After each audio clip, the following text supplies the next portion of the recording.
Today we're making the simple but elegant Hosomaki. They're the thinnest of all the rolls and it only contains one ingredient. Its simplicity and clean flavor makes it a popular choice for those new to sushi or for those who prefer a lighter taste. Let's begin by cutting our salmon into long, thin strips. Set those aside and we'll do the same for the cucumber.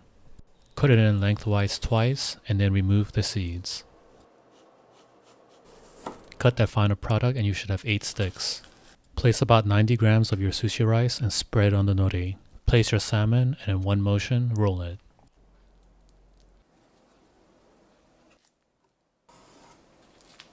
The roll is first cut into halves and then into thirds. Let's do the same for the cucumber roll. This is a light and simple meal. I'm going to go ahead and plate it with a little bit of ginger. Let's give it a taste. That's good. Overall, it's a simple and delicious sushi roll that's perfect for those who prefer a lighter and refreshing meal. Last piece is the camera woman.